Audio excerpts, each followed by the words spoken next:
Oi gente, tudo bem? Sejam bem-vindos a mais um vídeo aqui no meu canal. Algumas semanas atrás eu fiz um concurso para professor efetivo do estado de Santa Catarina e eu fui um dos candidatos que ficou entre as 3% melhores notas em todo o concurso. Eu gabaritei todas as questões de matemática, isso porque eu estudei apenas 2 meses e eu vou contar aqui para vocês qual foi a estratégia que eu utilizei para estar passando. Eu já adianto para vocês que eu não comprei aquelas apostilas de concurso, eu foquei em resolver provas de concurso anteriores, os mais difíceis, e detalhe, eu até usei inteligência artificial para me ajudar. E o mais legal de tudo isso é que a minha formatura foi agora em janeiro. Então, 2, 3 meses depois, eu já passei nesse concurso para professor efetivo. Eu nem sabia como é que funcionava um concurso. E graças a Deus eu passei numa colocação bem vantajosa e eu vou explicar para vocês tudo sobre isso. A primeira ideia que eu tive para estudar para esse concurso foi quando eu estudei por Enem. Para estudar por Enem, basicamente eu peguei as provas anteriores e fiz muitas questões, né? Eu fazia simulados, quando eu errava eu buscava resolução e não foi diferente. E aí, algumas pessoas que até passaram em concursos me falavam uma coisa que eu meio que já sabia, mas eu tinha até esquecido, que toda prova ela tem um jeito muito único de cobrar as questões. E com a FURB, que foi a banca que realizou esse concurso, não foi diferente.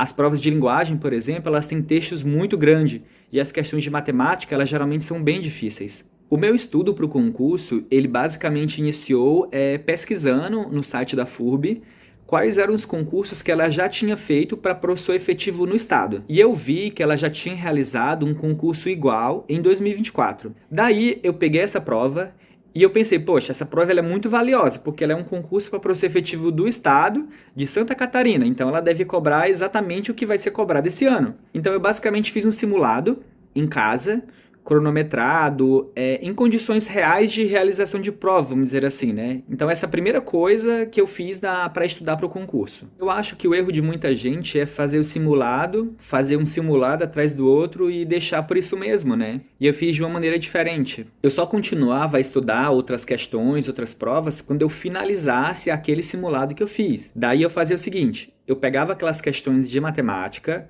via as que eu tinha errado e aí eu ia tentar fazer aquelas questões. Mas não era assim, tentei fazer, já vou olhar a resolução. Não, eu tentava fazer, quando eu não conseguia, eu ficava pensando naquelas questões e tentava no outro dia. E detalhe, a maioria das vezes eu conseguia fazer. Aí depois que mesmo as que eu conseguia ou as que eu não conseguia ainda, eu tirava um print dessa questão, levava na inteligência artificial e pedia para ele fazer uma questão parecida, não uma cópia. E aí eu tentava fazer uma parecida para ver se eu tinha entendido aquele assunto. Às vezes eu chegava até a pedir para ele fazer 2 ou 3 questões no mesmo raciocínio. Mas eu não botava muita questão, porque como eu queria um estudo rápido, porque eu tinha 2 meses só para fazer o concurso, aí eu acabava geralmente pedindo para fazer 1 ou 2 apenas. Logo em seguida, eu ia ver as que eu tinha errado das pedagógicas de conhecimentos gerais. O que mudava basicamente é que eu fazia o seguinte, eu tirava também um print da questão, levava para a inteligência artificial e dizia assim, me explique por que cada item está certo ou errado. E além disso, me deu um texto para que eu possa ler e caso eu tenha alguma questão parecida como essa, eu já tenha um bom embasamento sobre isso. Isso era bom porque tinha conteúdos que eu não sabia e dessa maneira a inteligência artificial ia explicar aquela coisa que eu não sabia.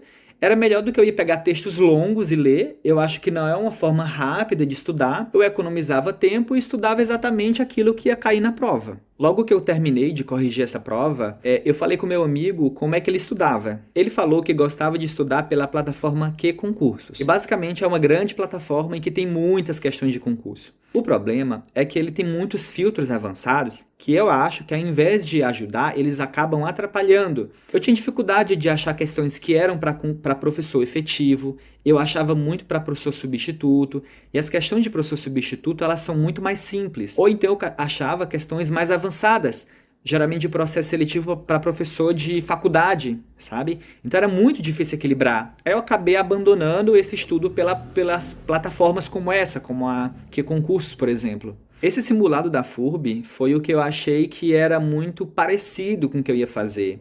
Os outros que eu achei lá no site da FURB eram só processos seletivos e as questões eram muito fáceis. E aí eu pensei que eu poderia pesquisar em outras bancas inclusive mais difíceis que a própria FURB. Aí eu pesquisei e encontrei a FGV, Fundação Getúlio Vargas, que ela fez um concurso para professor efetivo do estado de São Paulo que eu gostei muito da prova.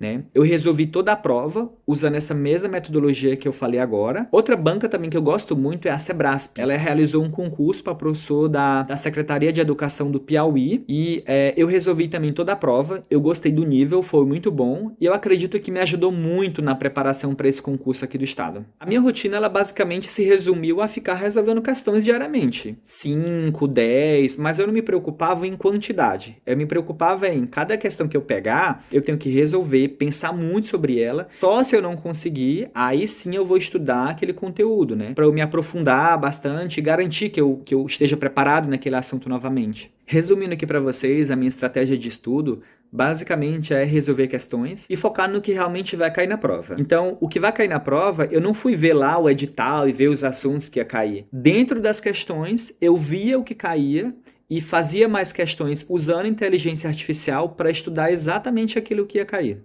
Então, o resultado final do concurso já saiu, eu estou bem feliz. Foram 780 candidatos para matemática e eu fiquei em 2%, mais ou menos, das melhores notas de todo mundo que fez o concurso de matemática. Então, considerando que eu estudei 2 meses da forma como eu estudei, eu acredito que meu estudo foi bem efetivo. Aí eu trouxe aqui para vocês, para ver o que vocês acham, né?